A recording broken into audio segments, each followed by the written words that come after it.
Assalamualaikum warahmatullahi wabarakatuh. Perkenalkan, nama saya Subhia Apriliani. Saya mahasiswi IAIN Syekh Nurjati Cirebon, jurusan Pendidikan Agama Islam semester 4. Sebelumnya yang terhormat Ibu Dr. Anda Darotul Jannah MAG selaku dosen pembimbing praktek ibadah IAIN Syekh Nurjati Cirebon. Di sini saya akan menjelaskan tentang bab toharoh. Toharoh adalah menghilangkan hadas atau najis dari kotoran dari tubuh yang menyebabkan tidak sahnya ibadah. Bentuk toharoh itu ada 3. Yang pertama mandi junub, yang kedua wudhu, yang ketiga tayamum. Jenis-jenis najis. Najis itu terbagi menjadi 3. Yang pertama itu najis mukhafafah atau ringan. Contohnya itu air kencing laki-laki. Yang kedua itu najis mutawasitoh atau artinya sedang. Contohnya itu darah dan bangkai. Yang ketiga itu najis mughaladoh atau berat. Contohnya itu jilatan anjing. Selanjutnya adalah macam-macam air. Macam-macam air itu ada 4. Yang pertama itu air mutlak atau juga disebut dengan air murni. Jadi airnya itu belum tercampuri oleh apapun yang bisa mensucikan. Yang kedua itu ada air musyammas atau air yang dipanaskan oleh sinar matahari. Boleh mensucikan tapi makruh. Yang ketiga itu air mustakmal atau air bekas menyucikan hadas dari najis dan itu tidak dapat digunakan. Yang keempat itu ada air mutanajis, yaitu air yang sudah terkena najis yang volumenya kurang dari 2 kola atau sekitar 216 liter. Nah, maka itu tidak bisa digunakan untuk mensucikan. Saya akan menjelaskan tentang bab wudhu. Wudhu secara bahasa adalah kebersihan yang diambil dari kata al-wudu'ah atau wudhu adalah salah satu cara untuk menyucikan anggota tubuh dengan air karena setiap muslim diwajibkan bersuci setiap akan melaksanakan sholat. Syarat wudhu yang pertama itu berislam, yang kedua itu berakal sehat, yang ketiga itu menggunakan air suci seperti air hujan, air laut, air sungai, air dari tangki yang besar, atau air yang belum pernah digunakan sama sekali. Hukum wudhu adalah wajib.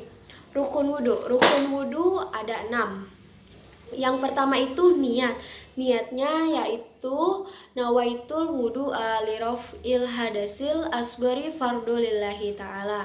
Nah, yang kedua itu membasuh seluruh bagian wajah. Ketiga, membasuh kedua tangan. Keempat, mengusap sebagian rambut. Kelima, membasuh kedua kaki. Dan yang keenam adalah tertib.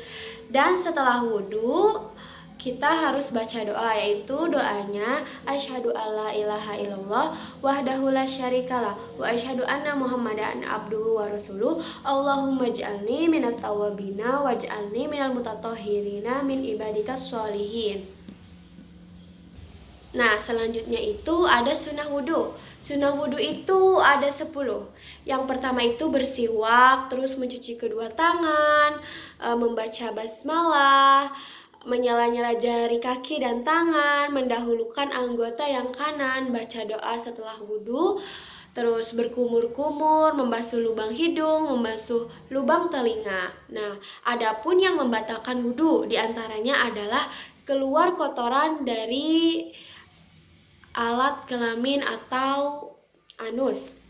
Yang kedua itu tidur, yang ketiga itu gila atau mabuk, yang keempat itu bersentuhan dengan yang bukan mahram, yang kelima kentut, yang keenam menyentuh kemaluan dengan tangan. Terus yang ketujuh adalah kencing, keluar mani. Selanjutnya saya akan menjelaskan tentang tayamum. Tayamum adalah suatu tindakan yang mengacu untuk menyucikan diri tanpa menggunakan air dalam Islam, yaitu dengan menggunakan pasir atau debu. Disebabkannya tayamum yang pertama adalah karena tidak adanya air, yang kedua tidak mampu menggunakan air, yang ketiga sakit, yang keempat tidak ada alat untuk menimba. Rukun tayamum yang pertama niat, yaitu dengan bersamaan sapuan yang pertama. Yang kedua mengusap seluruh bagian wajah dengan tanah. Yang ketiga mengusap kedua tangan sampai siku. Sunnah tayamum yang pertama adalah membaca basmalah. Yang kedua meniup kedua telapak tangan. Yang ketiga mendahulukan anggota yang kanan. Hal yang membatalkan tayamum diantaranya adalah yang pertama itu murtad.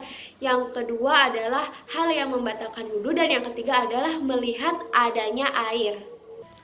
Selanjutnya saya akan menjelaskan tentang mandi wajib. Mandi wajib adalah mandi atau menuangkan air ke seluruh badan dengan tata cara tertentu untuk menghilangkan hadas besar. Hukum mandi wajib adalah wajib. Syarat sah mandi wajib adalah terletak pada niatnya. Selanjutnya adalah rukun mandi wajib. Yang pertama itu mengguyurkan air ke seluruh badan. Yang kedua mengguyurkan ke kepala 3 kali, kemudian guyur bagian tubuh lainnya. Yang ketiga adalah berkumur-kumur, masukkan air ke dalam hidung dan menggosok-gosok badan. Yang selanjutnya adalah tata cara mandi. Yang pertama itu mencuci tangan 3 kali. Yang kedua membersihkan kemaluan. Yang ketiga mencuci tangan setelah membersihkan kemaluan. Yang keempat berwudu. Yang kelima mengguyurkan air pada kepala sebanyak 3 kali sehingga pangkal rambut. Yang keenam mencuci kepala bagian kanan lalu kiri. Yang ketujuh adalah menyela rambut. Selanjutnya adalah sunnah mandi wajib. Yang pertama itu membaca basmalah, yang kedua itu menghadap arah kiblat, yang ketiga itu setiap siraman diulangi 3 kali. Selanjutnya adalah niat mandi wajib. Niat mandi wajib itu ada 3. Yang pertama itu karena mimpi basah, keluar mani atau bersenggama. Niatnya adalah bismillahirrahmanirrahim. Nawaitul gusla lirafil hadasil akbari minal jannabati fardolillahi ta'ala. Yang kedua itu karena haid. Bismillahirrahmanirrahim. Nawaitul gusla lirafil hadasil akbari minal haidi fardolillahi ta'ala. Yang ketiga itu karena nifas. Niatnya adalah bismillahirrahmanirrahim. Nawaitu gusla lirafil hadasil akbari minan nifasi fardolillahi ta'ala.